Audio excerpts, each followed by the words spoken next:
Everyone, welcome to study IQ state PCS. आप सभी का स्वागत है स्टडी आईक्यू यूट्यूब प्लेटफॉर्म पर।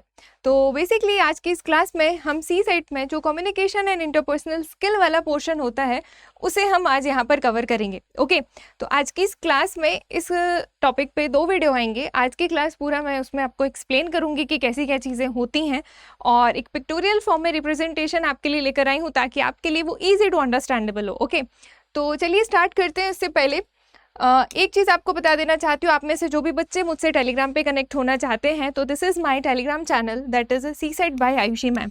आप यहाँ पर जाके ज्वाइन कर सकते हैं। Exam related updates, videos, PDF सारी कुछ चीज़ें मैं यहाँ पर अपलोड करती हूँ। ओके, इसके अलावा एक और इन्फॉर्मेशन है आप सभी के लिए कि जैसा कि आप जानते हैं भाई फेस्टिव सीज़न चल रहा है हमारा, दैट इज़ दिवाली।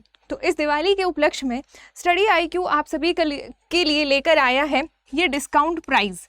ठीक है, जो हमारे पीसीएस के कोर्सेज हैं, आप जिस भी स्टेट से बिलोंग करते हैं आप यहाँ पर देख पा रहे होंगे। तो ये कोर्सेज आपको मिल रहे हैं जिसमें आपको प्री प्लस मेंस दोनों की तैयारी कराई जाएगी सिर्फ और सिर्फ 10,999 रुपये में। तो आपको ये चीज़ ध्यान रखनी है कि 31 अक्टूबर इसमें एडमिशन लेने की क्लास डेट है। ओके, इसके अलावा आपको इससे रिलेटेड जो भी कुछ पूछना है तो आप मुझे टेलीग्राम पर भी मैसेज कर सकते हैं। I will definitely respond you. Okay, चलिए तो हम स्टार्ट करते हैं। Basically communication and interpersonal skill. तो देखो, अब अगर आप थ्योरेटिकल पोर्शन पे जाओगे तो ऐसे लाइन बाय लाइन आप रीड करते जाओ, आपको उतना नहीं समझ में आएगा। तो आप बेसिकली आज की क्लास में फोकस करना कि मैं यहाँ पर क्या बोल रही हूँ। ठीक है, बताने के लिए, समझाने के लिए मैं जो एग्जाम्पल्स ले रही हूँ आपके लिए वो इम्पॉर्टेंट है, क्योंकि एकदम डेफिनेशन नहीं पूछी जाती है आपसे, क्वेश्चन थोड़ा प्रैक्टिकली पूछे जाते हैं। तो उसके लिए आपको एक बेसिक अंडरस्टैंडिंग होनी चाहिए भाई टॉपिक की कि क्या चीज़ें हैं। अब कम्युनिकेशन है और इंटरपर्सनल स्किल भी है, तो what is communication, what is interpersonal skill ऐसा नहीं पूछेगा आपसे, है ना। ये बच्चों वाले क्वेश्चन नहीं आएंगे। क्वेश्चन आते कैसे हैं तो ये 1 बाय 1 आप यहाँ पर समझते चलिएगा। तो सबसे पहले हम यहाँ पर बात करेंगे भाई कम्युनिकेशन की, कि कम्युनिकेशन होता क्या है। ठीक है, सबसे पहले कम्युनिकेशन के अंदर हम क्या क्या पढ़ने वाले, तो व्हाट इज कम्युनिकेशन। ठीक है, process of communication, types of communication मतलब कितने प्रकार का होता है, और अगर हम देखें तो भाई बैरियर ऑफ कम्युनिकेशन, इसके अलावा फ्लो ऑफ इंफॉर्मेशन अलग से आपको देखने को मिलेगा। एंड ऑर्गेनाइजेशनल कम्युनिकेशन के अंदर भी कुछ टाइप्स होते हैं कम्युनिकेशन के, वो भी आपको देखने को मिलेंगे। तो इस क्लास के एंड तक आप डेफिनेटली बने रहिएगा। मैंने बहुत ही शॉर्ट और की नोट्स के फॉर्म में आपके लिए टॉपिक लेकर आई हूँ ताकि आपको ये याद रहे हमेशा। ओके, तो देखो, सबसे पहले अगर हम बात करें कम्युनिकेशन की तो भाई ये वर्ड आया कहाँ से है, इससे रिलेटेड भी क्वेश्चन एग्जाम में देखने को मिल जाता है। तो बेसिकली जो कम्युनिकेशन वर्ड है वो एक लैटिन शब्द कम्युनिकेयर से निकला है। ओके, जिसका मीनिंग होता है, जिसका एक रूट वर्ड है कम्युनिस। ठीक है, जिसका मीनिंग होता है टू शेयर समथिंग, किसी चीज़ को शेयर करना। तो ये वर्ड पे भी बेस्ड 1 लाइनर क्वेश्चन बन जाता है आपका कि ये किस भाषा से लिया गया है या फिर ये किस वर्ड से इसकी उत्पत्ति हुई है, लाइक दैट। ओके, एंड अगर हम बात करें तो कम्युनिकेशन सिर्फ एक ट्रांसमिशन नहीं है। ठीक है, एक ऐसा मतलब माध्यम है बात करने का, कन्वे कराने का अपनी बात को, चाहे वो इन्फॉर्मेशन हो, कोई आइडिया हो, या फिर कोई आपके थॉट हो, या फिर कोई ओपिनियन हो। इन सब को एक पीपल से दूसरे पीपल, मतलब एक पर्सन से दूसरे पर्सन के बीच बेसिकली एक्सचेंज करने की प्रोसेस क्या कहलाती है, कम्युनिकेशन। और सिर्फ ट्रांसमिट हो जाना इट्स नॉट कम्युनिकेशन, क्योंकि ट्रांसमिशन हो उसके बाद उसका कुछ मीनिंग निकले, है ना, तो वो सक्सेसफुल कम्युनिकेशन कहलाता है। ठीक है, ये चीज़ आपको ध्यान रखनी है। तो basically sending end receiving messages through verbal और नॉन वर्बल मेथड। अब जो कम्युनिकेशन है भाई वो वर्बल तरीके से भी हो सकता है और नॉन वर्बल तरीके से भी हो सकता है, दोनों तरीके आपको आगे देखने को मिलेंगे। तो ये थी बेसिक इसकी अंडरस्टैंडिंग की कम्युनिकेशन होता क्या है। ठीक है, किस किस टाइप की मेथड्स इसमें यूज़ की जाती हैं। तो जब भी कम्युनिकेशन की बात आती है तो सबसे इंपॉर्टेंट रोल प्ले करती है कम्युनिकेशन प्रोसेस। इस कम्युनिकेशन प्रोसेस से आपको डेफिनेटली एग्जाम में क्वेश्चन देखने को मिलेगा, चाहे आप किसी भी स्टेट पीसीएस को टारगेट कर रहे हैं। अगर उसमें कम्युनिकेशन इंटरपर्सनल स्किल आता है तो ये प्रोसेस से रिलेटेड क्वेश्चन डेफिनेटली बनता है। ओके, तो ध्यान दीजिएगा, बहुत ही सिंपल सी चीज़ है। यहाँ पर है सेंडर। ओके, सेंडर मतलब जो इन्फॉर्मेशन भेज रहा है, ठीक है, जिसे हिंदी में प्रेषक करके भी आपको लिखा आएगा। और मैं यहाँ पर बिफोर आई एलिब्रेट समथिंग एल्स, मैं आपको एक चीज़ यहाँ पे क्लियर कर देती हूँ कि अगर आप हिंदी मीडियम के स्टूडेंट हैं, ठीक है, तो आपको इंग्लिश वाला है तो उसकी तो कोई बात ही नहीं, वो तो इंग्लिश में ही पढ़ेगा। लेकिन अगर आप हिंदी मीडियम से बिलोंग करते हैं, हिंदी मीडियम में तैयारी कर रहे हैं, तो इस टॉपिक की मतलब communication, interpersonal skill, decision making, problem solving, ये वाले जो क्वेश्चंस होते हैं, इनके लिए मैं आपको सजेस्ट करूंगी कि आप इंग्लिश टर्मिनोलॉजी से ज़रूर याद करते चलें, क्योंकि इंग्लिश वाली जो वोकैब या टर्मिनोलॉजीज देखने को मिलेंगी वो काफ़ी ईजी होंगी बजाय इसके जो हिंदी के शब्द होंगे, ठीक है। आप पूरी लाइन का मीनिंग आप समझ लोगे, होता है, करता है, क्या पूछ रहा है, क्या नहीं पूछ रहा है, ये आप समझ लोगे, लेकिन टर्मिनोलॉजी आप इंग्लिश में ज़रूर याद करते चलना, ठीक है। तो चलिए प्रोसेस की बात करते हैं। तो प्रोसेस में सबसे पहले आता है भाई सेंडर। सेंडर ने क्या किया भाई, उसको कोई मैसेज भेजना है, तो उसने उस मैसेज को क्या किया, एनकोड किया। मतलब वो किस तरीके से भेजना चाह रहा है, लिखित फॉर्म में या फिर वर्बल फॉर्म में, है ना, वर्बल नॉन वर्बल, किस तरीके से भेजना चाह रहा है, लेटर लिखकर, रिपोर्ट लिखकर, व्हाटएवर, ठीक है। तो ये हो गई भाई मैसेज की एनकोडिंग। फिर अब ये जो मैसेज है ये जाएगा कैसे, ये जाएगा एक चैनल के थ्रू ना। ऐसे अचानक से आप चुटकी बजाओ, आंख बंद करो, कुछ मैसेज डिलीवर हो जाएगा क्या, नहीं। एक मीडियम की ज़रूरत पड़ती है, एक चैनल की ज़रूरत पड़ती है, ठीक है, जैसे हिंदी में आप कहेंगे माध्यम। और फिर जो रिसीवर है वो उसको क्या करेगा भाई, डिकोड करेगा। डिकोड करेगा, अंडरस्टैंडिंग लेवल यहाँ पे डिपेंड करेगा, ठीक है, कि जो रिसीवर है, पहली चीज़ उसका आईक्यू लेवल भी यहाँ पे काफ़ी देखने को मिलेगा कि वो उसकी कही गई बात को, उसके भेजे गए मैसेज को वो किस तरीके से इंटरप्रेट कर रहा है कि उसका मीनिंग सही से निकले, कि जो सेंडर कहना चाह रहा है रिसीवर वही ग्रैब कर पाए, है ना। और ये पता कैसे चलेगा, जब तक रिसीवर फीडबैक नहीं देगा तब तक ये पता नहीं चलेगा कि वो कम्युनिकेशन एक इफेक्टिव कम्युनिकेशन या सक्सेसफुल कम्युनिकेशन रहा था या नहीं रहा था, ठीक है। तो ये सारी कुछ प्रोसेस डिपेंड करेगी भाई आपके फीडबैक पे, है ना। तो जो सुनने वाला है या फिर जो रिसीवर है, जो रिसीव करने वाला है, जब तक वो फीडबैक नहीं देगा तब तक सेंडर को नहीं पता चलेगा कि वो जो मैसेज कन्वे कराना चाह रहा था वो सक्सेसफुली हुआ या नहीं हुआ, ठीक है। ये चीज़ आपको ध्यान रखनी है यहाँ पर। और एक और बात मैं यहाँ पर आपको क्लियर करना चाहूँगी कि जब ये प्रोसेस होगी, ठीक है, तो इस पूरी प्रोसेस के दौरान आपको यहाँ पर कुछ नॉइजेस देखने को मिलेंगे, ठीक है। अब नॉइज़ का मतलब सिर्फ शोरगुल नहीं होता है, नॉइज़ का मतलब यहाँ पर बैरियर्स हैं, मतलब आपको यहाँ पर रेजिस्टेंस देखने को मिलेंगे कि जो इस प्रोसेस को सीधे सीधे होने में रोक लगाएंगे, ठीक है। अब चाहे वो नेटवर्क कनेक्शन वहाँ पे ब्रेक हो जाए, ठीक है, नेटवर्क कनेक्शन वहाँ पर ब्रेक हो जाए, या फिर कुछ और वहाँ पे मैसेज आ जाए, है ना, कि वो कुछ कहना चाह रहा था और वो मीडिया में टूट गया मान लो, है ना। तो इस तरीके से नॉइजेस क्रिएट होना, मतलब नॉइज एक टाइप का क्या है, नॉइज एक टाइप का डिस्टर्बेंस है, ठीक है, जो उस प्रोसेस के दौरान इंटरप्शन डालेगा, ठीक है। तो ये भी अगर आगे हम अभी पूरे इसको डीप में पढ़ेंगे, तो ये हो गई आपकी कम्युनिकेशन की प्रोसेस। बेसिकली यहाँ से क्वेश्चन बनता है कि इनके ऑर्डर अरेंज करने के लिए, कि फर्स्ट नंबर पे क्या आता है, लास्ट नंबर पे क्या आता है, या फिर बीच से कोई ऑर्डर उठा के दे दिया जाएगा कि पहले फीडबैक आएगा या रिसीवर आएगा या डिकोडिंग आएगा या एनकोडिंग आएगा। इस तरीके से रेंडमली बीच के ऑर्डर उठा के भी आपसे ऑर्डर अरेंज करने का क्वेश्चन बन जाता है, ओके। तो ये हो गई आपकी क्या, कम्युनिकेशन की प्रोसेस। और मैं आपको बता दूं कि ये मोस्ट इम्पॉर्टेंट है, इससे क्वेश्चन आपका डेफिनेटली देखने को बनता है। मैंने यहाँ पर सारा कुछ डिटेल जो भी पूरा चैप्टर है मैंने उसको इसी तरीके से पिक्टोरियल फॉर्म में रखा है, ठीक है। तो आप फोकस करना इन चार्ट्स पे और मेरी कही गई बातों को, बस आप ध्यान से सुनना, आपको अपने आप क्वेश्चन बनेगा इसका, ठीक है। चलिए अब हम आगे बढ़ते हैं। फिर आता है हमारा टाइप्स ऑफ कम्युनिकेशन।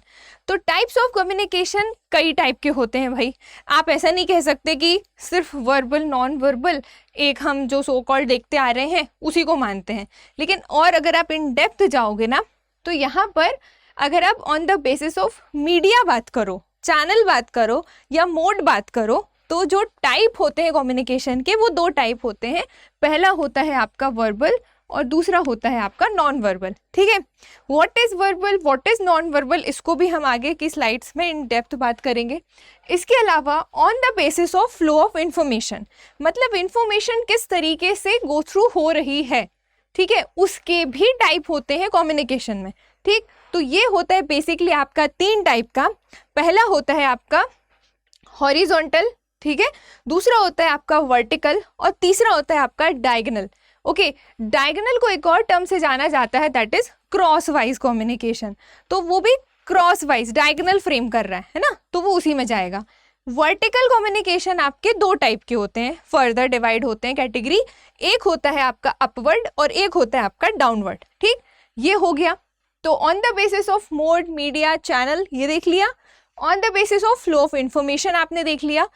अब इसके बाद आती है ऑर्गेनाइजेशनल स्ट्रक्चर बेसिस, मतलब किसी ऑर्गेनाइजेशन में या किसी कंपनी में या किसी ऐसी ऑथेंटिक ऑफिशियल जगह पे, है ना, भी वहाँ पे भी कम्युनिकेशन होता है। ऐसे अगर हम देखें तो कम्युनिकेशन तो पूरी दुनिया में हो रहा है ना। फिर चाहे आप अपने जान पहचान वालों से बात करो, चाहे आप अनजान किसी व्यक्ति से बात करो, कम्युनिकेट तो आप कर ही रहे हो ना। तो वही चीज़, तो यहाँ पर मेजरली जो फॉर्मल और इनफॉर्मल कम्युनिकेशन है उसको एक ऑर्गेनाइजेशन स्ट्रक्चर के अंदर रखा गया है। ठीक है, तो ये 2 टाइप के होते हैं, तो इनको भी हम आगे इन डेप्थ बात करने वाले हैं। ठीक है, तो ये हो गए भाई आपके बेसिकली टाइप ऑफ कम्युनिकेशन। अब अगर हम बात करें सबसे पहले कि on the basis of channels जो आपके कम्युनिकेशन है, ठीक, तो उसमें क्या क्या चीज़ें आती हैं। तो सबसे पहले अगर हम देखें तो on the basis of channel सबसे पहले आपका आएगा वर्बल कम्युनिकेशन। ठीक है, अब वर्बल कम्युनिकेशन क्या है, अब देखिए बेसिकली वर्बल मतलब बोलकर या लिखकर बात करना। फर्दर 2 कैटेगरी में अगेन डिवाइड होगा। एक होगी आपकी ओरल, ओके, और एक होगी आपकी रिटन। ठीक, तो oral as the name suggest, भाई बोलकर, बातचीत कर कर, speaking, talking, use of words, ये सब किस में आ जाएगा, वर्बल कम्युनिकेशन में। जैसे अगर अभी मैं आपको पढ़ा रही हूँ तो मैं बोल के पढ़ा रही हूँ, तो ये वर्बल कम्युनिकेशन में ही जाएगा। ठीक है, वर्बल के ओरल कम्युनिकेशन में, प्लस मैं बीच बीच में लिख भी रही हूँ तो ये रिटन कम्युनिकेशन में भी जाएगा, है ना। तो जो वर्बल कम्युनिकेशन है वो 2 टाइप का, ओरल और रिटन। अब रिटन मतलब वही चीज़, जैसा कि नाम से ही क्लियर है ना, कोई बात को या किसी इंफॉर्मेशन को या किसी थॉट को आप लिख कर कन्वे करा रहे हो सामने वाले को या जिससे भी आप बात कर रहे हो, तो that is come in written communication और written comes in verbal communication. ठीक, ये चीज़ आपको ध्यान रखना है। अब आपका जो मेन वर्बल कम्युनिकेशन है वो या तो फेस टू फेस भी हो सकता है या तो वो एक डिस्टेंस लेवल पे भी हो सकता है। सपोज अगर मैं अपने फ्रेंड से कॉल पे बात कर रही हूँ तो वो भी क्या है, आपका वर्बल कम्युनिकेशन ही है। मेरा फ्रेंड मेरे सामने नहीं है, वो दूर कहीं बैठा है, वो फ़ोन में, मैं फ़ोन में उससे बात कर रही हूँ, हम दोनों एक दूसरे को नहीं देख पा रहे लेकिन हम बातचीत कर पा रहे हैं। मैं बोल रही हूँ, वो सुन रहा है, वो रिस्पॉन्स कर रहा है, मतलब फीडबैक दे रहा है, फिर मैं आगे उस बात को ले जा रही हूँ, कम्युनिकेट कर रही हूँ। ठीक है, तो ये हो गया आपका क्या, वर्बल कम्युनिकेशन। अब फेस टू फेस भी हो सकता है, फेस टू फेस नहीं भी हो सकता है, तो वही चीज़ मैंने यहाँ पर आपको बताई है। ठीक है, तो इस तरीके से आपको ये चीज़ ध्यान रखनी है वर्बल कम्युनिकेशन के बारे में। अब बात आती है आपके नॉन वर्बल कम्युनिकेशन, मतलब जो मौखिक नहीं होता, इसे हिंदी में गैर मौखिक संचार करके आपको लिख के आएगा। ओके, तो देखिए बेसिकली वर्डलेस मैसेज होता है, मतलब यहाँ पर आपको शब्दों का कुछ रोल नहीं देखने को मिलेगा कि आपको कोई शब्द दिखें, तो नहीं दिख रहे हैं तो that will come in non verbal communication. ठीक है, इसके बाद आपको यहाँ पर बॉडी लैंग्वेज देखने को मिलेगी। ओके, बॉडी लैंग्वेज वर्ड आपने पहले भी सुना होगा कि भाई बॉडी लैंग्वेज से लोगों के हम बहुत कुछ अंदेशा लगा लेते हैं कि सामने वाले क्या फील कर रहा है या फिर क्या एक्सप्रेस करना चाह रहा है, राइट। और अगर हम आगे बात करें तो इसमें फेशियल एक्सप्रेशन आपको देखने को मिलेगा, ओके, टच देखने को मिलेगा, ओवरऑल बॉडी का जो मूवमेंट है, बिना बोले आप अपने इशारों से या फिर आप अपने बॉडी मूवमेंट से आप किस तरीके से सामने वाले को कुछ मैसेज कन्वे कराना चाह रहे हो, ये किस में आएगा, बिना बोले, नॉन वर्बल में। ठीक है, और अगर हम बात करें तो body posture, gesture, eye contact के थ्रू भी हम कई बातें कहते हैं। गुस्से में मम्मी आंख दिखाती है, उसका मतलब अलग होता है। प्यार से आप किसी को देख रहे हो, उसका मतलब अलग होता है। आप शांत बैठे हो अकेले कहीं और देख रहे हो, उसका मतलब अलग, उस आँख से देखने का मतलब अलग होता है। तो आई कॉन्टैक्ट भी नॉन वर्बल में जाता है, ठीक है। सबकी कोडिंग डिकोडिंग होती है, बॉडी पोस्चर की, आई कांटेक्ट की, फेशियल एक्सप्रेशन की। जैसे अगर हम बॉडी मूवमेंट की बात करें तो ऐसे हाई करना बाय करना दोनों के लिए सेम बॉडी मूवमेंट हो रही है। ऐसे नहीं बाय करने के लिए हम उल्टा हाथ ऐसे ऐसे कर रहे हैं, बाय करने के लिए और हाई करने के लिए ऐसे कर रहे हैं, ऐसा तो हम नहीं करते ना। कुछ स्टैंडर्ड मोमेंट्स हैं और कुछ स्टैंडर्ड एक्सप्रेशंस हैं जिनकी कोडिंग डिकोडिंग की गई है, जो कि हम आपस में अंडरस्टैंड कर लेते हैं बिना बोले, है ना। जनरली आपने देखा होगा कि फैमिलीज़ में हम अलग तरीके से बात करते हैं, हम फ्रेंड्स में अलग तरीके से बात करते हैं, है ना। फ्रेंड्स में कई सारी बातें आपकी बिना बोले सामने वाला समझ जाता है, इस चीज़ को आप भी फील करते होंगे, राइट। तो वही चीज़ आ जाती है नॉन वर्बल कम्युनिकेशन में, कि जहाँ पे हम चाह रहे कि सामने वाले को पता भी ना चले, वो जो थर्ड बंदा है, कि हम अपने वाले दोस्त से क्या बात कर रहे हैं। तो इशारों में उनकी आपस में बात भी हो जाएगी, मीनिंग भी निकल जाएगा और सक्सेसफुली कन्वे भी हो जाएगी, और वो दोनों वहाँ से हट भी जाएंगे। तो ये सब चीज़ें किस में आती है? नॉन वर्बल कम्युनिकेशन, ठीक है। तो आपको इसी तरीके के कुछ ना कुछ एग्जाम्पल्स देके भी एग्जामिनर पूछ सकता है। तो क्लियर हो गया आपको verbal communication, non verbal communication, okay. अब देखिएगा, और अगर हम आगे इसी के अंदर चलें तो एस्पेक्ट्स ऑफ कुछ नॉन वर्बल कम्युनिकेशन एग्जाम्स में देखने को मिलते हैं।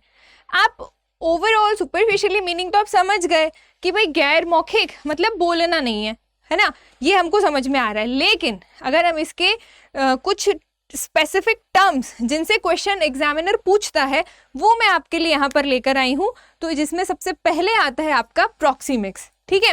What is proxemics? कई बार डायरेक्ट क्वेश्चन भी बना है, हैप्टिक्स क्या होता है, काइनेसिक्स क्या होता है, प्रॉक्सिमिक्स क्या होता है, इन पर डायरेक्ट क्वेश्चन बनता है। That will comes under which category? 4 option दे देंगे, है ना। तो इसको देखिएगा आप, ये जितना मैंने लिखा है ना यहाँ पर चार्ट में, इतना आपको याद रखने के लिए मोर देन सफिशिएंट है फॉर योर एग्जामिनेशन, ओके। ये चीज़ ध्यान रखना।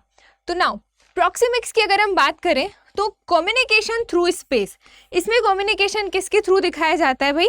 स्पेस के थ्रू दिखाया जाता है। अभी मैं आपको पिक्टोरियल फॉर्म में भी बताऊंगी तो आपको ज़्यादा बेटर क्लियर होगा, ठीक। तो आप कीवर्ड ध्यान रखना, प्रॉक्सिमिक्स में स्पेस रिलेटेड कीवर्ड आपको देखने को मिलेगा, आप इस तरीके से याद रख सकते हो। हैप्टिक्स की अगर हम बात करें तो कम्युनिकेशन बाय टच, मतलब टच के थ्रू वहां पर कम्युनिकेशन किया जाता है। अब कैसे टच के थ्रू? भाई टच भी अलग अलग तरीके के होते हैं, है ना। नॉर्मल आप किसी से हाथ मिला रहे हो, वो टच अलग है। आप कोई जा रहे हैं, आप उसको पकड़कर रोक रहे हो, वो टच अलग है ना। तो टच से जो कम्युनिकेशन किया जाएगा वो हैप्टिक्स कम्युनिकेशन में आएगा, जो कि नॉन वर्बल में आता है, ओके।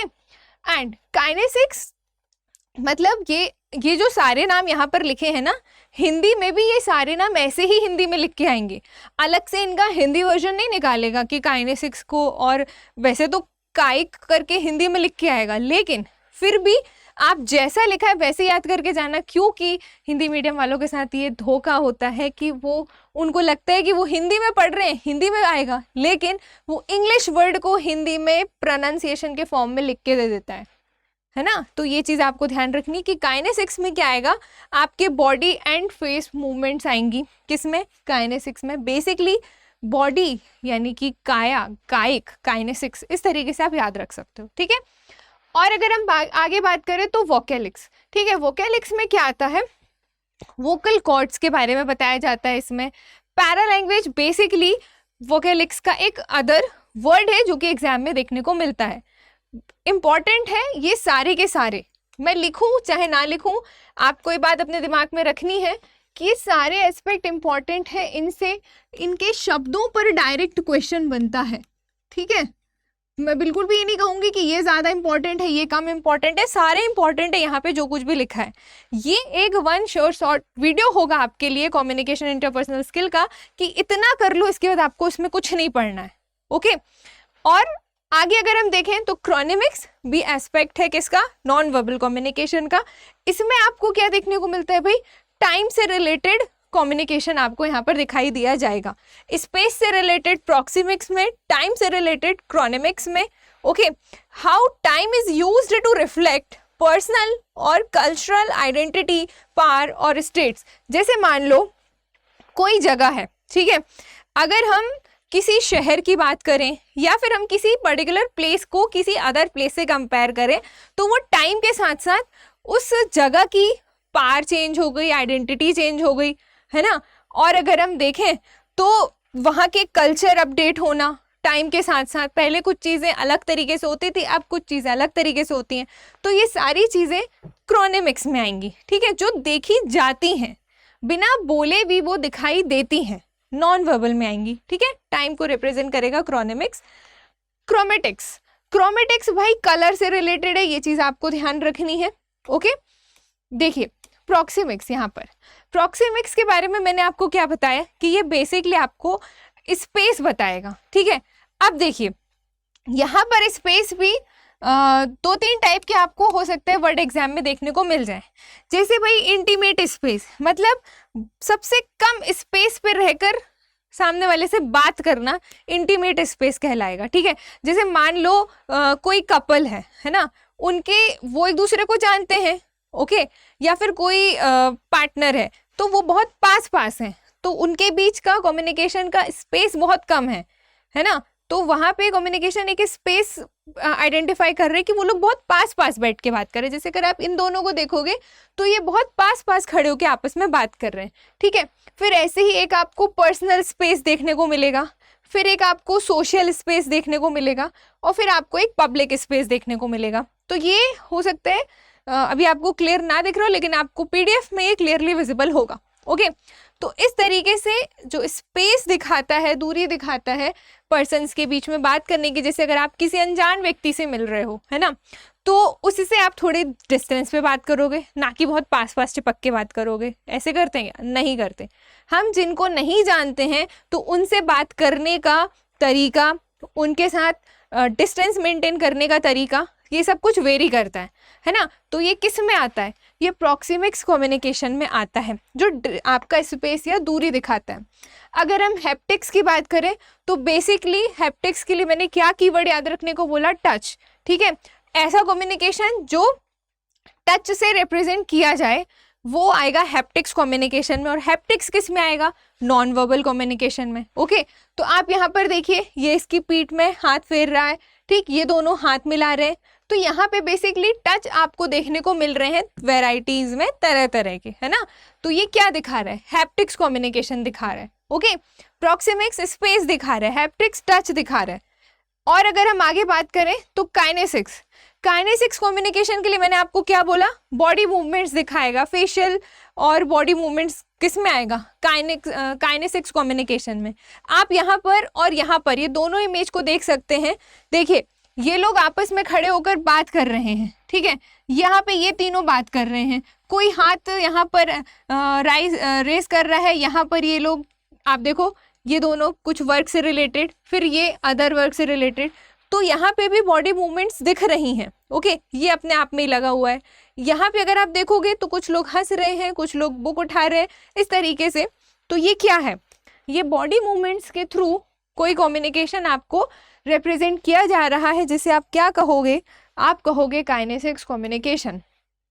इसके अलावा क्रोनेमिक्स कम्युनिकेशन टाइम से रिलेटेड है, ठीक है। टाइम के साथ किसी चीज का चेंज होना किस में दिखाएगा? क्रोनेमिक्स कम्युनिकेशन में दिखाएगा, ओके। और आगे आप जाओगे तो क्रोमेटिक्स, क्रोमेटिक्स आपका किससे रिलेटेड है भाई? कलर्स से रिलेटेड है, ठीक है। ये चीज आपको ध्यान रखनी है। डिफरेंट कलर्स कुछ ना कुछ इंडिकेट करते हैं, ठीक है। जैसे आपने देखा होगा कि भाई लव को रिप्रेजेंट किया जाता है रेड कलर से, है ना। वहीं सिग्नल में रेड कलर का मतलब होता है रुकना, ओके। ग्रीन कलर का मतलब होता है जाना, ठीक। तो इस तरीके से कलर कुछ कैटेगरीज को स्पेसिफिकली आइडेंटिफाई करते हैं। तो ये किस में जाएगा? क्रोमेटिक्स कम्युनिकेशन में। जैसे अगर मैं अभी यहाँ पे रेड हार्ट बना दूं तो रेड हार्ट बताने की ज़रूरत नहीं है, सबको पता है कि वो लव या प्यार का सिंबल है, ठीक है। तो वो लव को आइडेंटिफाई कर रहे हैं, ये आप खुद समझ जाओगे बिना बोले, है ना। वाइट कलर पीस को रिप्रेजेंट करता है, ठीक है। तो इस तरीके से कलर्स के थ्रू कम्युनिकेशन यहाँ पे क्रोमेटिक्स कम्युनिकेशन में जाएगा, ओके।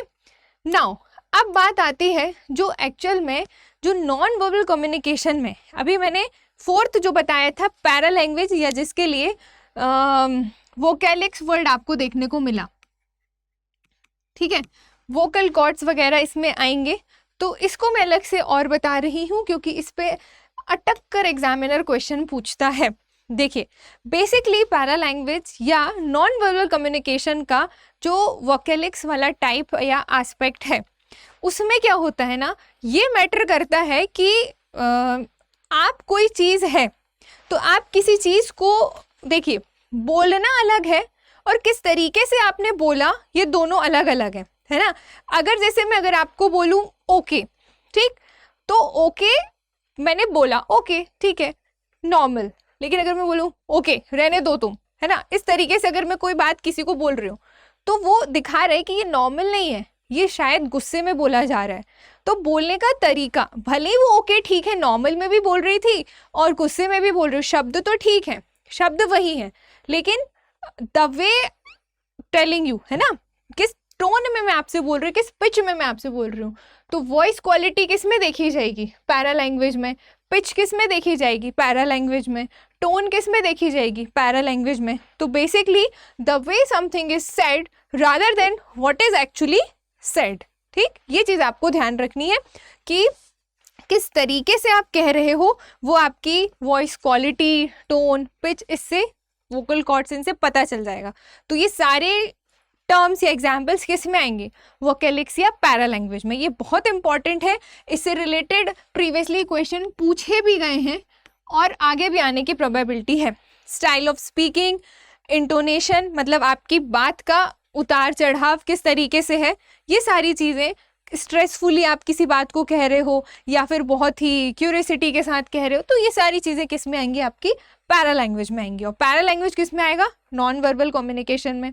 ओके, तो ये हो गया भाई आपका फर्स्ट टाइप ऑफ कम्युनिकेशन, जो कि आपके मीडिया, मोड या चैनल पर बेस्ड था, वर्बल और नॉन वर्बल, ठीक है। वर्बल हमने अलग से पढ़ा, वर्बल फर्दर दो टाइप के, ओरल और रिटन। ओरल स्पीकिंग, टॉकिंग, ये सारी चीज़ें, use of words, verbal. Written कोई फॉर्म, रिटन फॉर्म में कोई चीज़ को कन्वे कराना, ठीक है। और non verbal proxemics, haptics, kinesics, paralanguage या वोकैलिक्स, ये सारी चीज़ें नॉन वर्बल के एस्पेक्ट्स में, ठीक है। ये सब आपको ध्यान रखना है, इनसे रिलेटेड क्वेश्चंस बनता है। अब आगे हम आते हैं तो फ्लो ऑफ इंफॉर्मेशन, इंफॉर्मेशन का फ्लो किस तरीके से हो रहा है, इससे रिलेटेड भी कम्युनिकेशन के टाइप डिवाइड कर दिए जाते हैं। ओके, तो first type is horizontal communication. Horizontal communication में क्या होता है, जो एक और इसके लिए सॉरी, इसके लिए एक और वर्ड देखने को मिलता है आपको, लेटरल कम्युनिकेशन। या तो हॉरिजॉन्टल लिख के आएगा एग्जाम में, या तो लेटरल लिख के आएगा, ठीक है। तो इसके लिए आपको ध्यान क्या रखना है, इसमें बेसिकली आपको ये चीज़ ध्यान रखनी है कि इसमें इक्वल लेवल और ग्रुप्स होंगे, किसमें, हॉरिजॉन्टल कम्युनिकेशन में। बस जितना मैंने यहाँ पे कीवर्ड्स हाईलाइट करके रखा है, इतना आपके लिए मोर देन सफिशिएंट है। Again I am repeating this, इन्हीं में से क्वेश्चन आपको देखने को मिलेगा। हर सेगमेंट को एक्सप्लेन करते वक्त मैं जो बोल रही हूँ वो आपको बहुत ध्यान से सुनना है, क्योंकि अगर आप नहीं सुनोगे तो आप सोचोगे कि सिर्फ हमें PDF मिल जाए, तो ऐसा नहीं होता है। साथ ही साथ आप सुनते चलो, क्योंकि एक बार सुन लोगे ना, फिर आपको दोबारा नहीं सुनना पड़ेगा, फिर PDF से आप पन्ने पलट के काम चल जाएगा। ओके, तो आगे बढ़ते हैं। लेटरल कम्युनिकेशन को ही क्या कहते हैं, हॉरिजॉन्टल कम्युनिकेशन। इक्वल लेवल्स या ग्रुप्स में होता है। फॉर एग्जाम्पल, मान लो कोई कंपनी है, ठीक है, उस कंपनी का डिपार्टमेंट है, क्लैरिकल डिपार्टमेंट है, मैनेजमेंट वाला डिपार्टमेंट है, और कैशियर वाला डिपार्टमेंट है, ठीक है, फिर CEO, HOD, ये वाले डिपार्टमेंट है, ठीक।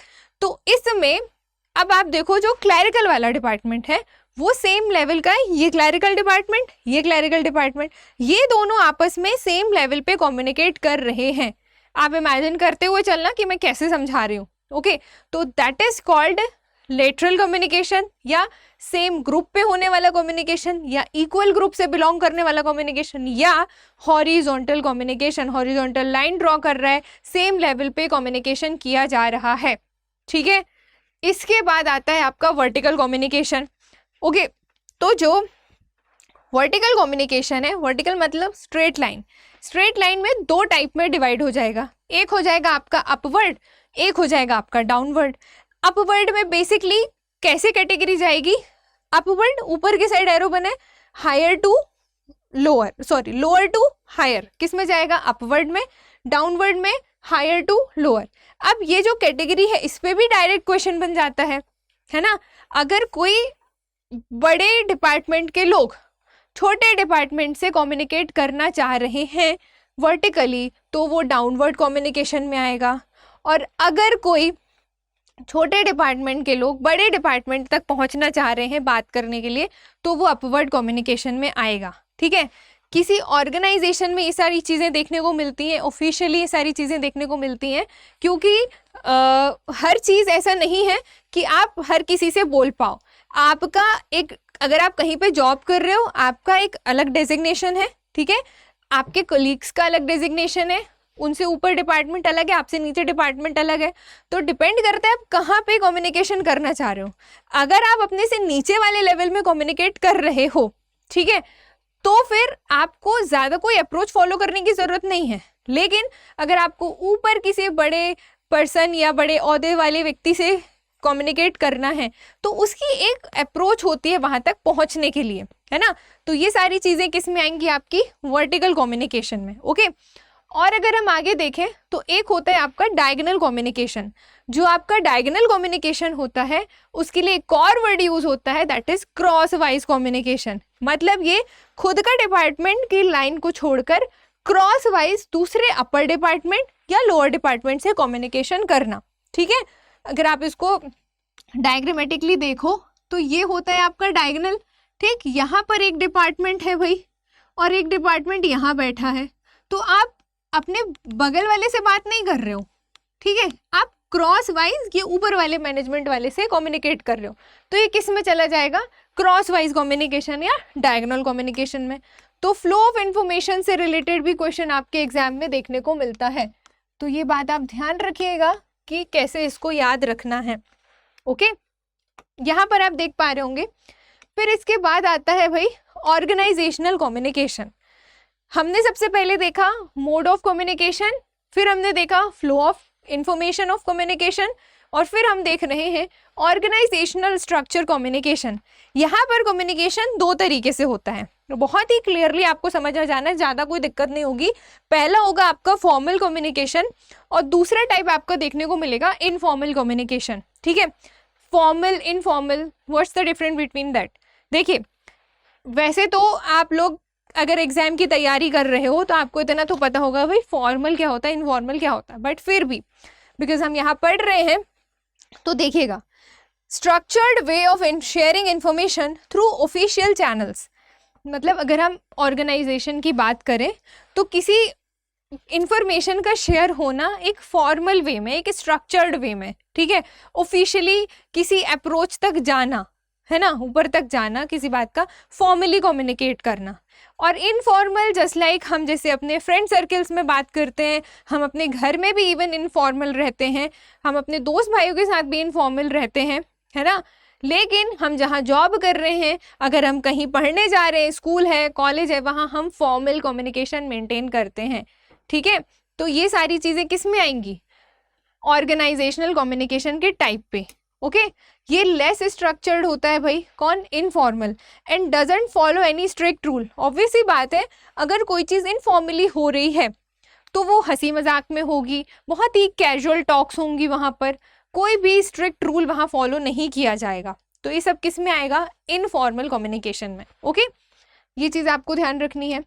इस इमेज के माध्यम से आप बहुत अच्छे से समझ सकते हैं। यहाँ पर देखो इनफॉर्मल कम्युनिकेशन है, यहाँ पर रेंडमली लोग आपस में बातें कर रहे हैं, अपने हिसाब से खड़े हैं, अपने हिसाब से हंसी मजाक हो रहा है, बातचीत हो रही है, टॉपिक भी वेरी करता है क्या है, ओके, क्या नहीं है, ये सब। लेकिन फॉर्मल कम्युनिकेशन में प्रॉपर यहाँ पर आपको फॉर्मली टॉकिंग दिख रही है, ड्रेस कोड दिख रहा है, ठीक, ऑफिशियली कुछ आपको रिप्रेजेंटेशन दिख रहा है कि हाँ ये किसी वर्क प्लेस में फॉर्मल कम्युनिकेशन की बात हो रही है।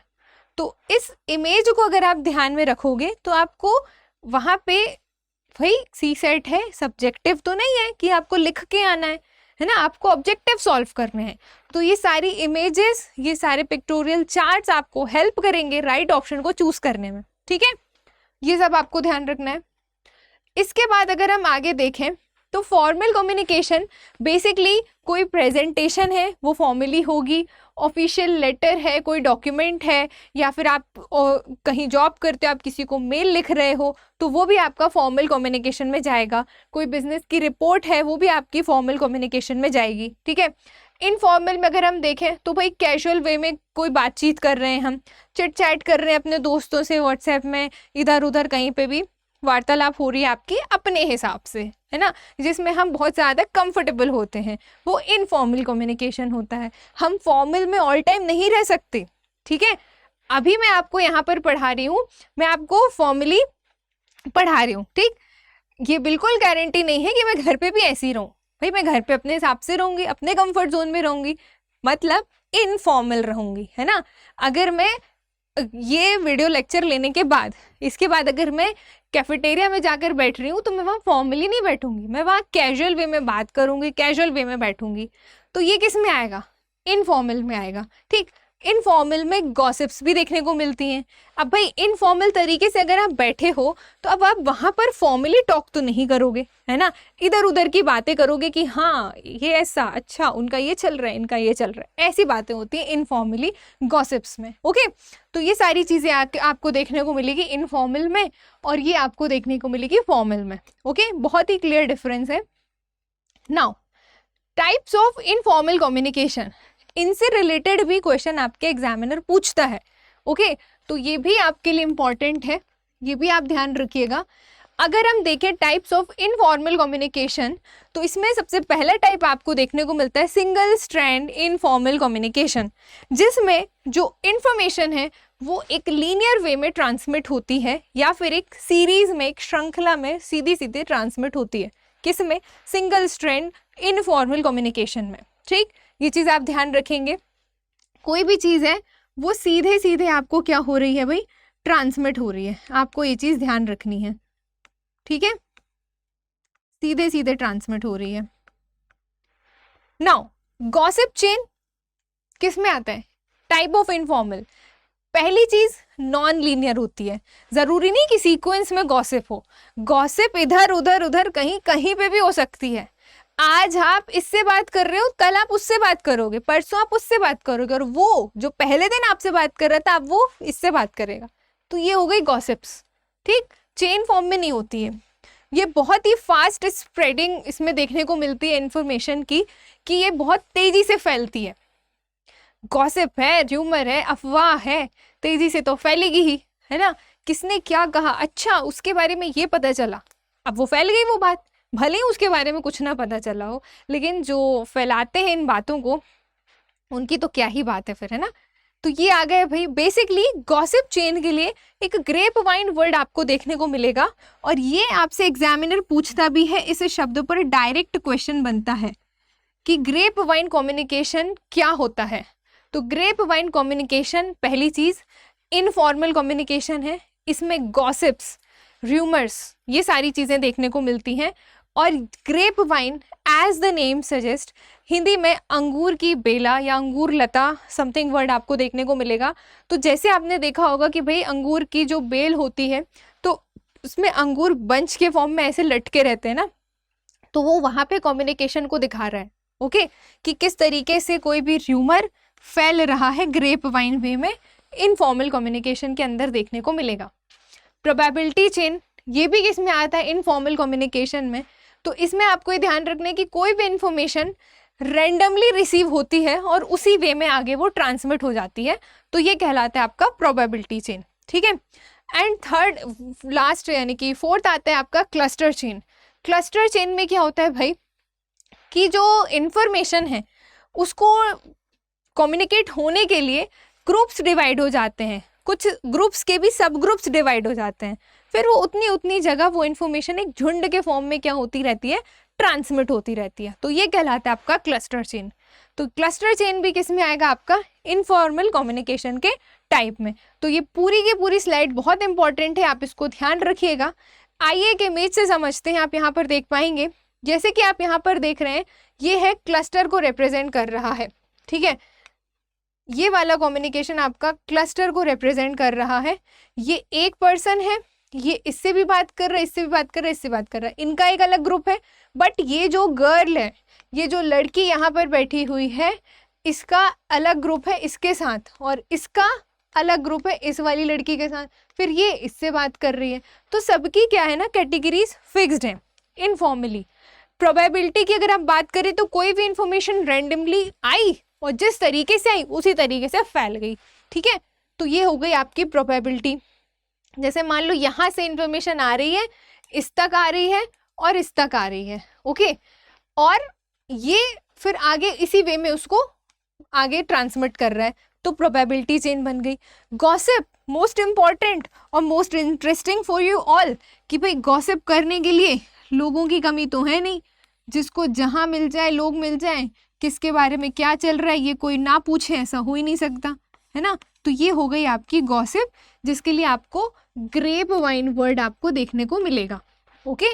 And this is a single strand communication, जो कि एक लीनियर वे में होने को आपको देखने को मिलता है, लीनियर वे में, ठीक है। इंफॉर्मेशन क्या होती है, ट्रांसमिट होती है।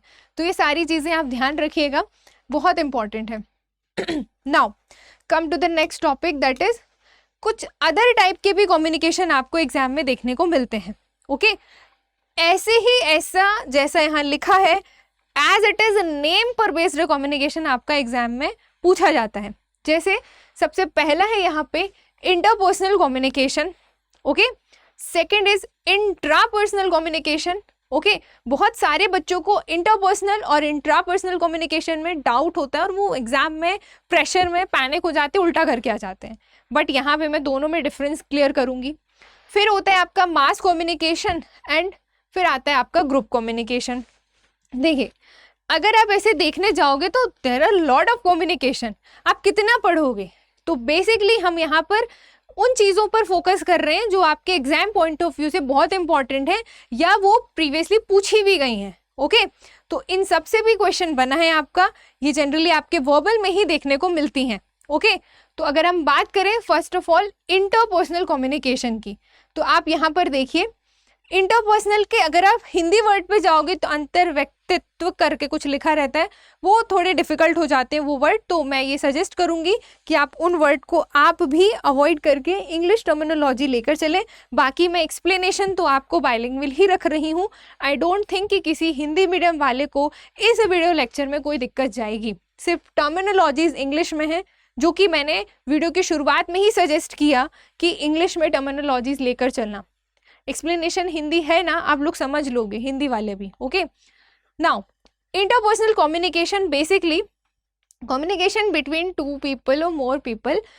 तो दो लोगों के बीच में बातचीत का होना, ये इंटरपर्सनल कम्युनिकेशन को दिखाता है, और वो भी सक्सेसफुली बातचीत का होना। ऐसा नहीं कि भाई ये कुछ बोल रहा है ये कुछ और ही समझ रही है, ठीक है, ऐसा नहीं होना चाहिए। आपका इंटरपर्सनल कम्युनिकेशन क्लियर हो गया, दो लोग के बीच बातचीत।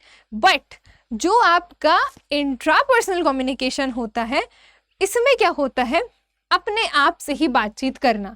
जैसे कि आप यहाँ पर देख पा रहे होंगे, ये एक लड़का है जो कि मिरर में खुद को ही देखकर मुस्कुरा रहा है और कुछ कुछ सोच रहा है, कुछ बात कर रहा है कि वाओ आज तुम्हें बहुत अच्छा लग रहा हूँ, इस तरीके से, समथिंग लाइक दैट, ओके। तो इंट्रापर्सनल क्या कहता है कि अपने आप से बात करना। जैसे आप अकेले बैठते होगे तो समटाइम्स आपको अकेले रहने का मन करता होगा और आप ये चाहते होगे कि हाँ मैं बस अपने आप से बात करूं। अब उस अपने आप से बात में ज़रूरी नहीं कि वो बात आपके मुंह से निकल रही हो, फिर आप तो आप ही हो ना, अकेले हो तो आप खुद ही बोल के खुद ही सुनोगे, ऐसा बहुत कम होता है। मन ही मन हम बात करते रहते हैं, कुछ ना कुछ सोचते रहते हैं, अंदर ही अंदर हमारी एक बातचीत चलती रहती है अलग पार्टी से, ठीक है। तो ये जाता है आपका इंट्रापर्सनल कम्युनिकेशन में, ओके।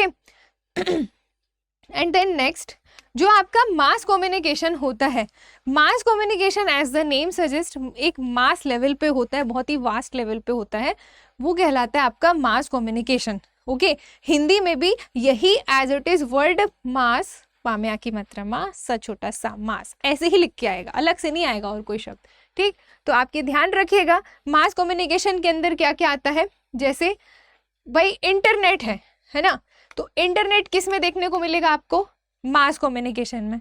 ठीक, इंटरनेट के through chatting. Television mass level पर हो रहा है, टेलीविजन का प्रसारण हो रहा है नेशनल लेवल, इंटरनेशनल लेवल, तो ये मास कम्युनिकेशन। ठीक है, इसके अलावा रेडियो का जो प्रसारण होता है, रेडियो ट्रांसमिट होना, तो इसमें भी मास कम्युनिकेशन देखने को मिलता है। और अगर हम आगे बात करें, न्यूज़पेपर, द हिंदू है और दैनिक भास्कर है, ये सारे न्यूज़पेपर मास लेवल पे कम्युनिकेट कर रहे हैं इन्फॉर्मेशन को, मास कम्युनिकेशन का एग्जाम्पल है। मैगजीन्स, कोई ऑथर है, कोई राइटर है, उन्होंने कोई मैगजीन्स लिखी हैं, ये सारी डिस्ट्रीब्यूट हो रही हैं, बड़ी लेवल पे कम्युनिकेशन का माध्यम बन रही हैं, तो मैगजीन्स भी मास कम्युनिकेशन में जाएगी। Social media one of important, and आप सभी इस चीज़ से अवेयर होंगे कि इंटरनेट और सोशल मीडिया, चाहे वो इंस्टाग्राम हो, ट्विटर हो, सोशल साइट अदर जितनी भी हैं, ये सारी क्या हैं, ये मास कम्युनिकेशन के एग्जाम्पल्स हैं। तो सीधा सीधा शब्द व्हाट इज़ मास कम्युनिकेशन ये नहीं पूछेगा, इनके एग्जाम्पल्स देख के पूछता है कि ये किस कैटेगरी में आता है। तो अगर आपको ये याद होगा, अगर आप इस इमेज से भी देख पा रहे होंगे, जैसे ये मीडिया वाले हैं, ठीक है, मास कम्युनिकेशन में आ रहे हैं। ठीक, और फिर अगर हम देखें तो कुछ टेलीकास्ट हो रहा है, ओके, और ये सारी चीज़ें, न्यूज़ एंकर्स, और ये सब किस में आ रहे हैं, ये मास कम्युनिकेशन में देखने को मिलेगा आपको। ओके, ये चीज़ आपको ध्यान रखनी है। जैसे अभी हम यहाँ पर पढ़ रहे हैं, ओके, तो हम YouTube के माध्यम से हम आपको वीडियो लेक्चर दे रहे हैं, आप वहाँ से घर बैठे, YouTube एक प्लेटफॉर्म है जिससे आप उस चीज़ को ग्रैब कर पा रहे हैं, है ना, तो ये भी किस में आएगा, मास कम्युनिकेशन में आएगा। ओके, ये चीज़ आपको ध्यान रखनी है।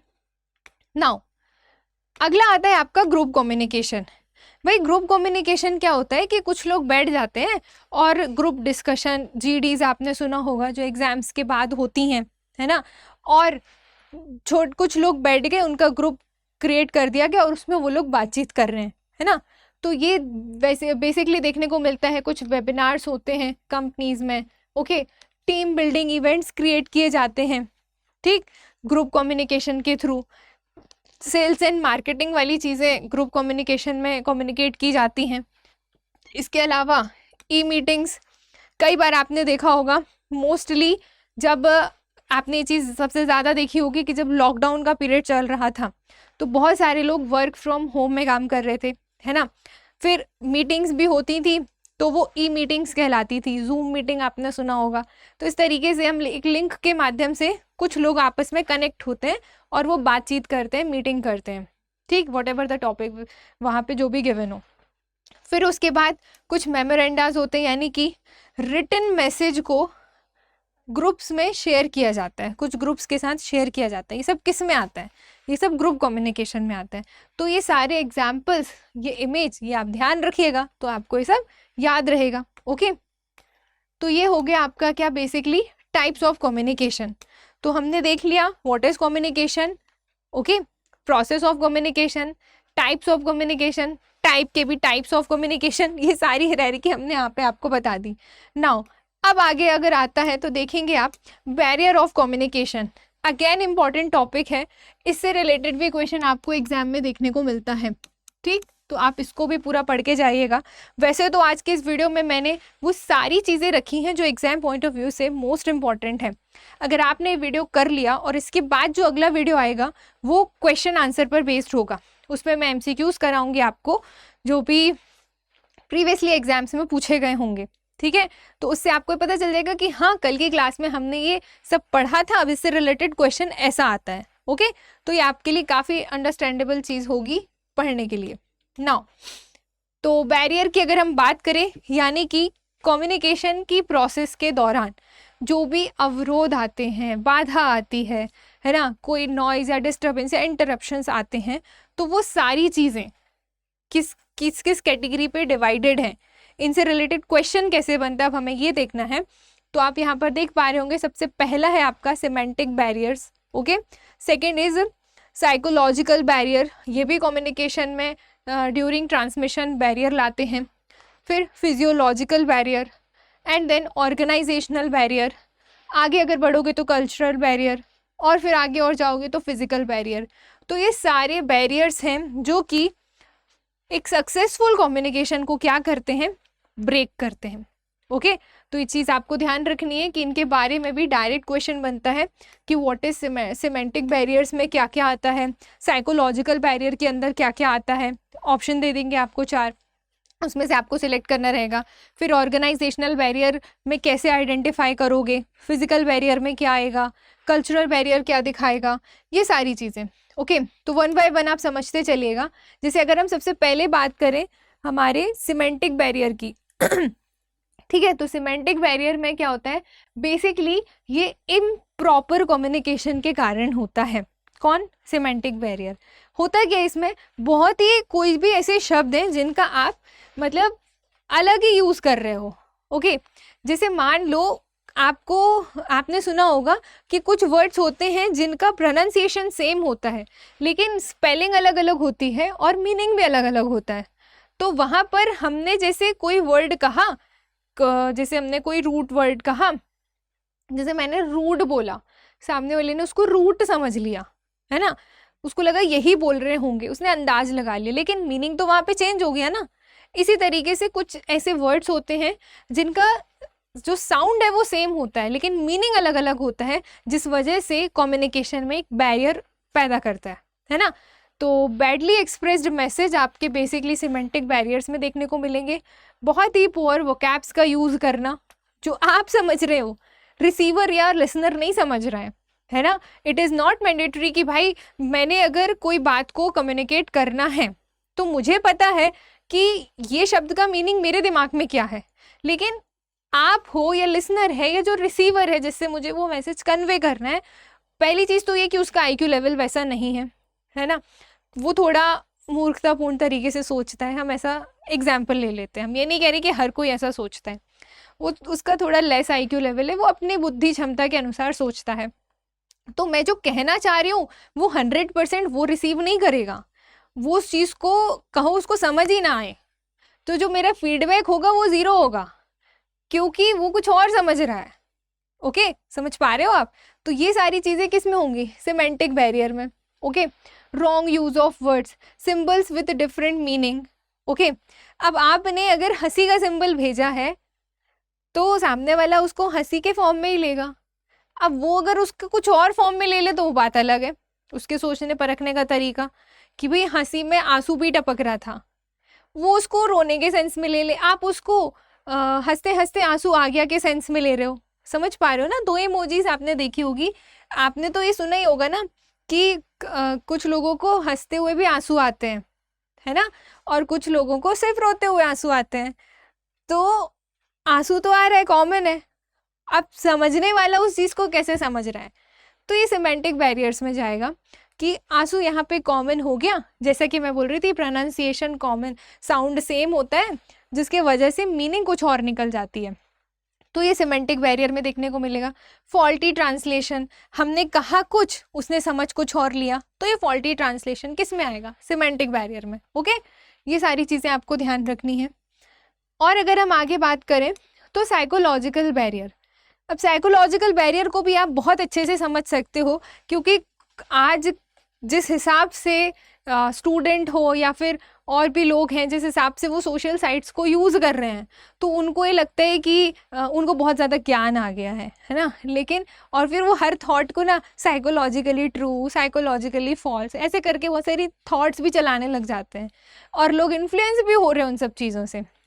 तो बेसिकली ये बैरियर कब बन जाता है कम्युनिकेशन में कि मेंटल और इमोशनल स्टेट से ये रिलेटेड होता है आपकी, है ना, या फिर जिस भी पर्सन की आप बात कर रहे हैं, तो इसमें आपकी स्टेट ऑफ माइंड देखी जाती है, किसमें, साइकोलॉजिकल बैरियर में। ओके फिर प्री मैच्योर कॉन्क्लूजन, बहुत सारे लोग हैं कि information when a receiver evaluates information, है ना, बिफोर इट्स बीन ट्रांसमिटेड, मतलब कोई कुछ कह रहा है, उसको कुछ कहने से पहले ही आपने क्या कर लिया, इवेल्यूट कर लिया कि उसका ये मतलब होगा।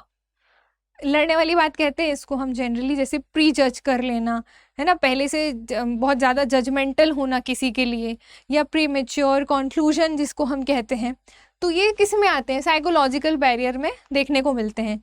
इसके अलावा लैक ऑफ अटेंशन, है ना, अब आप खोए हुए हो अपने आप में, किसी के बारे में आप सोच रहे हो, सामने वाला आपसे कुछ कह रहा है, आपका ध्यान ही नहीं है, तो लैक ऑफ अटेंशन। कम्युनिकेशन हो रहा है, आप हो, आपका फ्रेंड है, बट आप तो 100% अपने तरफ से अच्छे से इन्फॉर्मेशन ट्रांसमिट करना चाह रहे हो, लेकिन उसका तो अटेंशन ही नहीं है ना आपकी बातों पर, वो कुछ और ही सोच रहा है कि कल मुझे उससे बात करनी थी, उसके बाद ये हुआ, उसके दिमाग में वो चल रहा है, और सामने वो आपके सामने ऐसे ऐसे करके सिर हिला रहे कि हाँ हाँ अच्छा ऐसा भी। अरे भाई, वो आपसे कुछ पूछ रहा है, उसका कोई रिस्पॉन्स नहीं, लैक ऑफ अटेंशन ये आता है।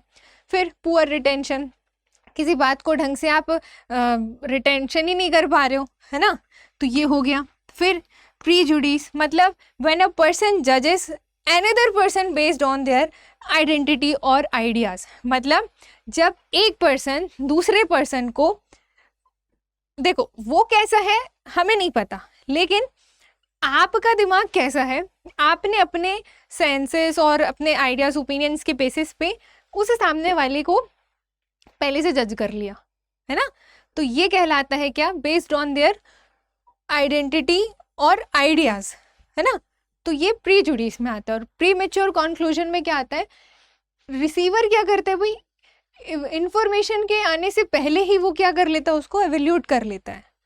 और प्रीजुडिस में क्या होता है, अपने थॉट और उसके बेसिस पर उसने क्या कर लिया, उसको जज कर लिया, और यहाँ पे इंफॉर्मेशन आई नहीं, पहले ही रिजल्ट निकाल लिया। और यहाँ पे क्या हो रहा है, दोनों में अंतर है।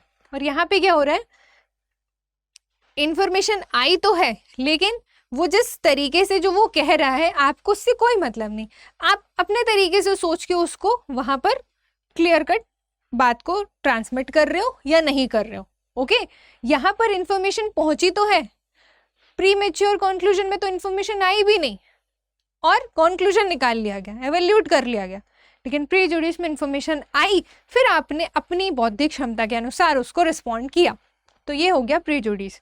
तो ये सारी चीज़ें किस में आएंगी, साइकोलॉजिकल बैरियर में। ओके, नाउ फिजियोलॉजिकल बैरियर, बहुत सारे लोग क्या करते हैं, साइकोलॉजिकल बैरियर और फिजियोलॉजिकल बैरियर में कंफ्यूज हो जाते हैं। किस में, एग्जाम में। पढ़ के तो सही सही जाते हैं, लेकिन जब एग्जाम होता है तो हमें ये शब्द जो लिखा हुआ है, स्पेलिंग है, वो इल्यूजन हो जाता है कि हम फिजियोलॉजिकल को साइकोलॉजिकल पढ़ लेते हैं और उस सेंस में आंसर दे देते हैं। एंड एग्जामिनर को पता है कि बच्चे ये गलती करेंगे, तो वो ऑप्शन भी साइकोलॉजिकल फिजियोलॉजिकल दोनों के देता है, जिससे आपकी आंखों का धोखा है कि अगर आपने ढंग से नहीं पढ़ा, आपने साइकोलॉजिकल को फिजियोलॉजिकल पढ़ लिया, तो आपने फिजियोलॉजिकल के बेसिस पे आंसर दे दिया। ठीक है, तो ये गलती आपको नहीं करनी है।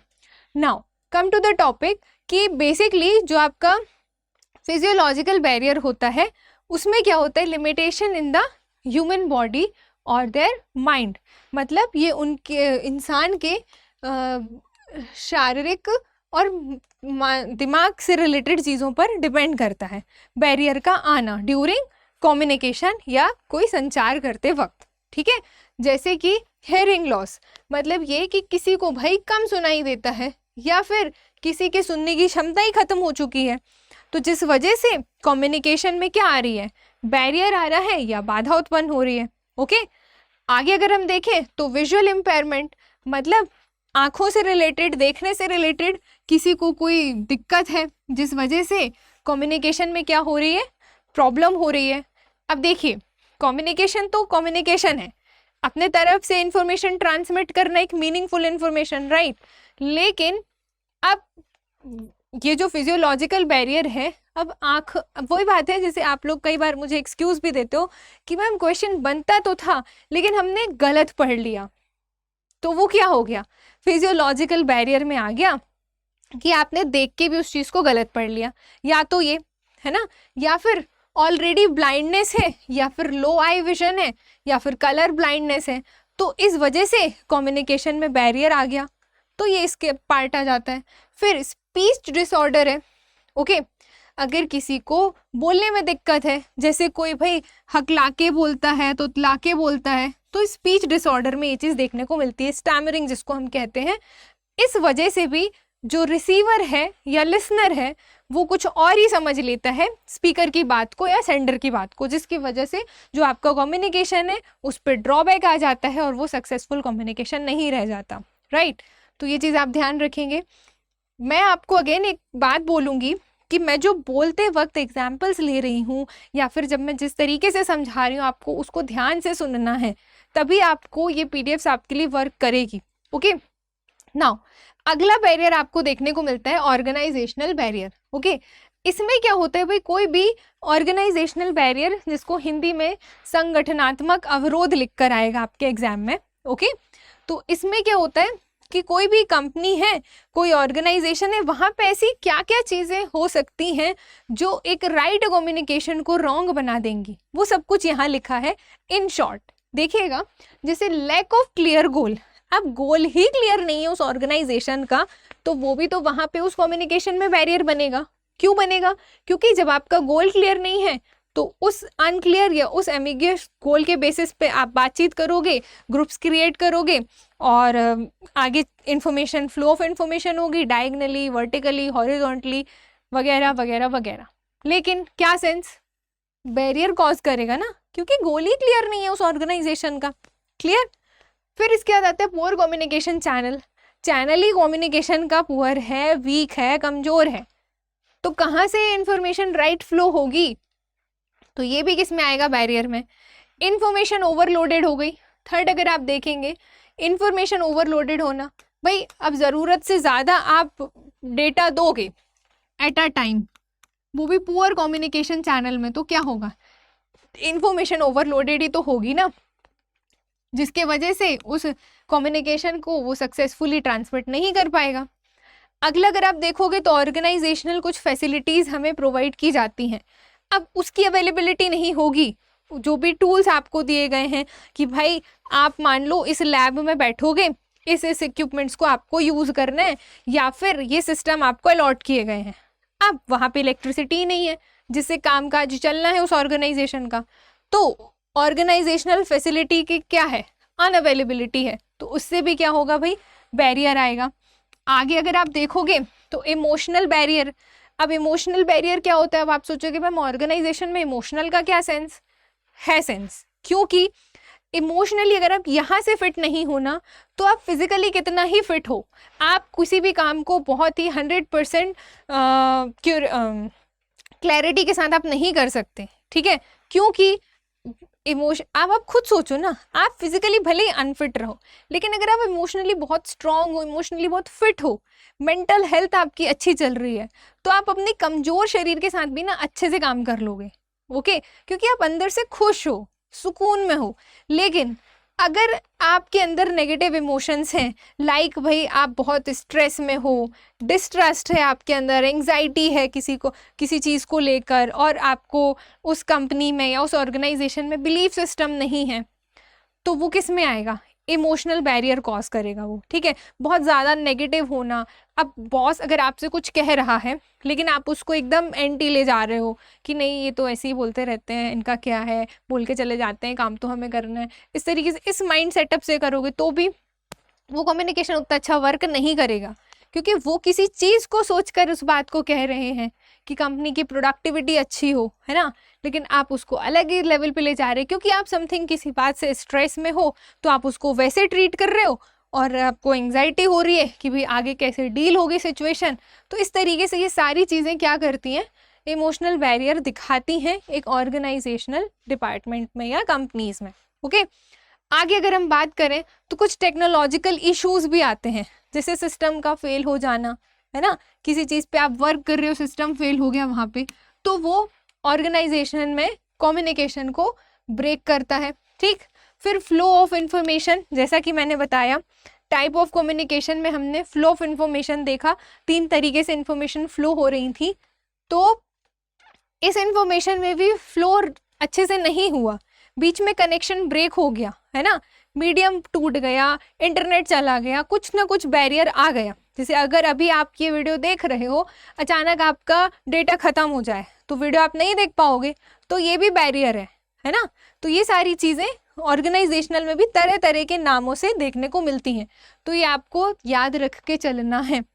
अलग से बैठ के रट्टाफिकेशन नहीं करना है आपको, बस इस चार्ट्स को देखते जाना और जो मैं बोल रही हूँ उसको ध्यान से सुनना। मतलब ये कि मैं यहाँ पर सेंडर हूँ और आपको अपनी एक स्किल परफॉर्म करनी है, वो है एक्टिव लिसनिंग। अगर आप ध्यान से नहीं सुनोगे यहाँ जो भी बताया जा रहा है, तो आप कितने, एक वीडियो 10 वीडियो कितने देख लो, आप एग्जाम में 0% परफॉर्म करोगे इस पर्टिकुलर टॉपिक पे।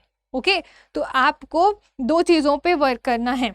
मैं अपने पेड बैचेस में भी ये बात बोलती हूँ कि आपको ध्यान से देखना है कि मैं किस बात पे क्या लिख रही हूँ और क्या लिखते वक्त क्या मैं बोल रही हूँ। इस चीज़ को आपको सुनना ध्यान से है। आप लोग करते क्या हो, सुनते नहीं हो। बिल्कुल सुनना तो आप लोगों ने छोड़ ही दिया है, आपको सिर्फ अपने काम की बात सुननी है, जहाँ पे आप जो चीज़ सुनना चाह रहे हो। बाकी की चीज़ों से आपको मतलब नहीं है। आपको लगता है बस क्वेश्चन आंसर हो जाए, पीडीएफ मिल जाए, बस हम पन्ने पलट लें, पेपर दे लें, पास हो जाए। तो ऐसा नहीं होता। बीच की जर्नी है, उसमें आपको सुन के समझ के चलना पड़ेगा। ओके, तो ये सारी चीज़ें आपको कहाँ पे काम आएंगी, जब आप कुछ बन जाओगे ना पेपर देके, तब आपको ये सारी चीज़ें वर्क करेंगी। वहाँ पे कम्युनिकेशन भी काम आएगा, वहाँ पे इंटरपर्सनल स्किल भी काम आएगी। ठीक है, इसीलिए ये चैप्टर आपके लिए एग्जाम में रखा गया है। नाउ आगे अगर हम बात करें फिजिकल बैरियर की, तो फिजिकल बैरियर में बेसिकली डिस्टेंस देखने को मिलता है, यानी कि दूरी।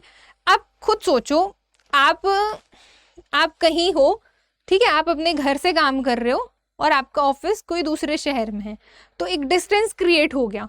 अब सडनली आप कितनी चीज़ें ऑनलाइन करोगे, है ना, कितनी चीज़ें आप ई मीटिंग्स में कंडक्ट करोगे। कुछ एक आध चीज़ होगी, कुछ सेमिनार होगा, कुछ ऐसा होगा जहाँ पे आपकी फिजिकल प्रेजेंस इंपॉर्टेंट होगी। तो वहाँ पे ये जो डिस्टेंस है आपके घर का और आपके ऑफिस का, ये फिजिकल बैरियर के अंदर देखने को मिलेगा। ओके, फॉर एक और आगे हम बढ़े तो फिर इसमें देखने को मिलता है आपके लिए नॉइज़। ठीक, पहला तो डिस्टेंस, दूसरा नॉइज़। नॉइज़ मतलब शोर शराबा है, भाई हल्ला गुल्ला हो रहा है, कामकाज ढंग से नहीं हो रहा है, बैरियर साबित हो रहा है। ठीक है, लाइट भी फिजिकल बैरियर में आएगी। ठीक, ज़्यादा लाइट, कम लाइट या नो लाइट, है ना। इक्विपमेंट्स का फेल होना या इक्विपमेंट्स की अनअवेलेबिलिटी होना फिजिकल बैरियर में देखने को मिलेगा। इसके अलावा टाइम जोन मोस्ट इम्पॉर्टेंट है। कोई चीज़ ऑन टाइम हो जाए सक्सेसफुली तो बहुत ही अच्छी बात है, लेकिन डिस्टेंस और टाइम की वजह से वो चीज़ क्या हो रही है, मिसकम्युनिकेट हो रही है, मिसकॉम्प्रिहेंड की जा रही है, तो वहाँ पे वो चीज़ बैरियर साबित होगी, है ना। तो ये सारे पॉइंट्स किस में देखने को मिलेंगे आपको, फिजिकल बैरियर में। और अगर हम आगे बात करें लास्ट, कल्चरल बैरियर, तो भाई कल्चरल बैरियर जो है, इसमें आपको बेसिकली 2-3 चीज़ें देखने को मिलती हैं कि कोई भी कल्चर अगर किसी जगह का है ना, तो वो अलग ही स्पेसिफाई होता है, उनकी आइडेंटिटीज़ हमें दिखती हैं। लेकिन जैसे मान लो वहाँ की कुछ भाषा है, कल्चरल बैरियर में बेसिकली जो लैंग्वेज बैरियर होता है वो कल्चरल बैरियर के अंदर देखने को मिलता है। मतलब कि अब आपको मैं यहाँ पे बाइलिंगुअल पढ़ा रही हूँ, ठीक है, इंग्लिश टर्मिनोलॉजीज बोर्ड में लिखी हैं, हिंदी इंग्लिश में मैं एलिब्रेट कर रही हूँ, लेकिन सपोज कोई है जो ना तो हिंदी जानता है ना तो इंग्लिश जानता है, तो क्या उसके लिए वीडियो मतलब यूज़फुल होगा? नहीं होगा। क्यों नहीं होगा? क्योंकि वो हमारे इस कल्चर हिंदी इंग्लिश वाले से अपडेटेड ही नहीं है, लैक ऑफ अवेयरनेस है। ठीक है, लैक ऑफ अवेयरनेस, उसको पता ही नहीं है भाषा क्या होती है, क्या मतलब है इसका, तो वो उसके लिए यूज़फुल ही नहीं, तो वो बैरियर बन गया। वहाँ के कस्टम्स, रीति रिवाज क्या कैसे हैं, अगर आप इनके बारे में जानते हो तो आप अच्छे से कन्वे कर पाओगे किसी भी मैसेज को। नहीं जानते तो वो कल्चरल बैरियर के अंदर देखने को मिलेगा। ठीक है, तो ये सारी चीज़ें, ये सारे बैरियर जितने भी मैंने आपको यहाँ पर बताए, कल्चरल हुआ, फिजिकल हुआ, ऑर्गेनाइजेशनल हुआ, फिजियोलॉजिकल हुआ, साइकोलॉजिकल हुआ, सिमेंटिक हुआ, ये सारे बैरियर बहुत ही ज़्यादा इम्पॉर्टेंट हैं आपके एग्ज़ाम पॉइंट ऑफ व्यू से। जितना कुछ यहाँ लिखा है ना, प्लीज़ करके सबका सब पढ़ के जाना। अब इसके बाद last but not the least, that is interpersonal skill. तो इंटरपर्सनल स्किल से उठ के अलग से ऐसे कोई क्वेश्चन नहीं बनते कि इंटरपर्सनल स्किल क्या होती है, लेकिन यहाँ पर जो पॉइंट्स मैंने आपके लिए लिखे हैं, ये सारी चीज़ें आपकी इंटरपर्सनल स्किल में देखने को मिलती हैं कि भाई इंटरपर्सनल स्किल है क्या। अब सिलेबस में तो सिर्फ ये लिखा है कम्युनिकेशन एंड इंटरपर्सनल स्किल, तो कम्युनिकेशन के अंदर तो इतनी सारी चीज़ें थी, वो हमने देख लिया, और उनसे सबसे ज़्यादा क्वेश्चन बनते हैं। और इंटरपर्सनल स्किल अगर आप देखो तो इट इज़ द एबिलिटी कि हम किसी सिचुएशन को या किसी कम्युनिकेशन को या फिर हम किसी बातचीत को या किसी भी फॉर्मेट को हम कैसे डील कर रहे हैं। ठीक है, आप एक ऑफिसर बन गए, आपने एग्जाम दिया, आप ऑफिसर बन गए, तो आपकी इंटरपर्सनल स्किल मैटर करेंगी कि आप कोई सिचुएशन आने पे उस सिचुएशन को कैसे डील कर रहे हो या कैसे टैकल कर रहे हो।